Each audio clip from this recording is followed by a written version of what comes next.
इस बीच यूपी के मंत्री नितिन अग्रवाल ने कहा कि संभल की आगजनी और हिंसा वर्चस्व की राजनीति का नतीजा है। तुर्क और पठान विवाद ने न केवल शांति भंग की बल्कि आम लोगों की सुरक्षा पर सवाल खड़े किए। यूपी पुलिस की जो तत्परता है वो सराहनीय है।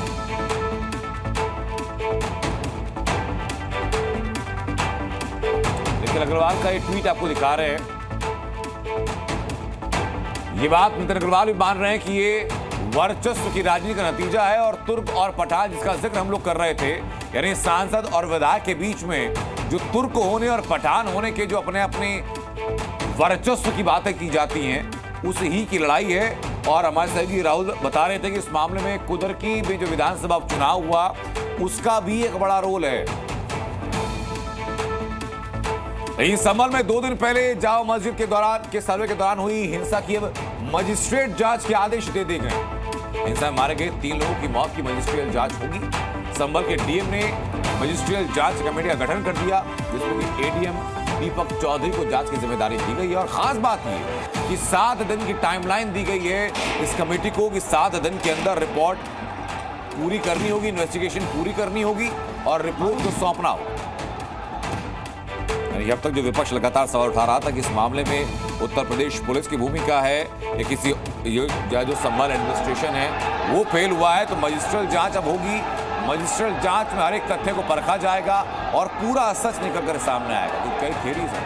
थ्योरी तुर्क और पठान को लेकर है, थ्योरी इस दंगे के सुनियोजित होने को लेकर है, थ्योरी पुलिस के पहले गोली चलाने को लेकर है और थ्योरी अलग अलग सफेद पोश लोगों के बयानों को लेकर है जिन्होंने वहां के लोगों को भड़काया।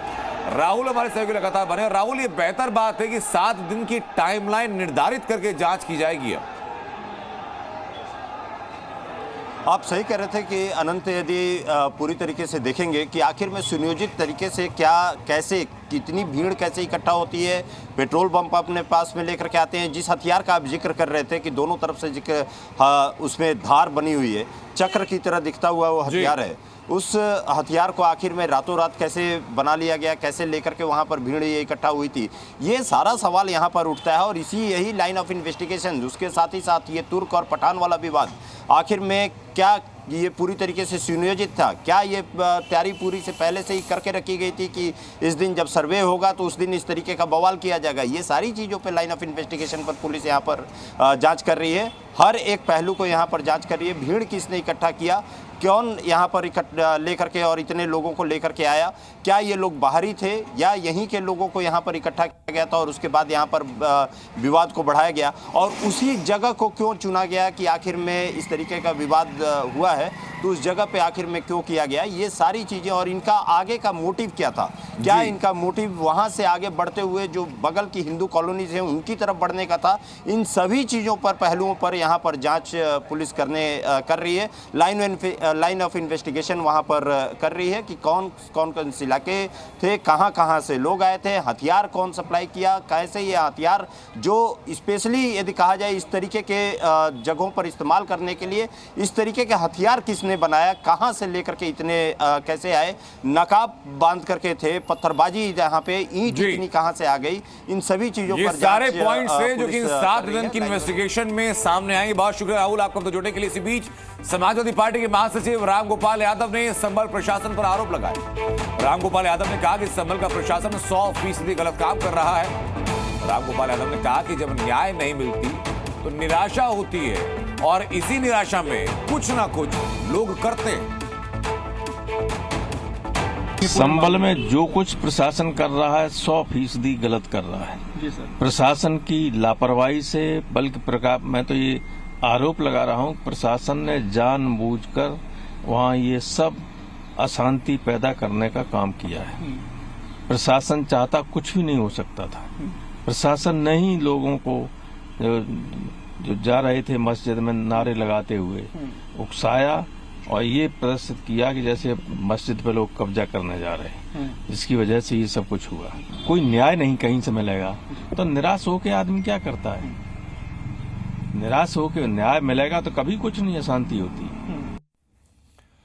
और संबल हिंसा पर फिरंगी बैली ने कहा कि दोबारा सर्वे की जरूरत क्या पड़ी। कह रहे हैं कि कब तक सर्वे का सिलसिला चलेगा। प्लेसेस ऑफ वर्शिप एक्ट का कानून बनाया हुआ है जिसके की तहत 15 अगस्त 1947 को जितनी भी इबादत गाहें हैं अदर देन बाबरी मस्जिद, जो भी उनका स्टेटस था वो स्टेटस बरकरार रखा जाएगा।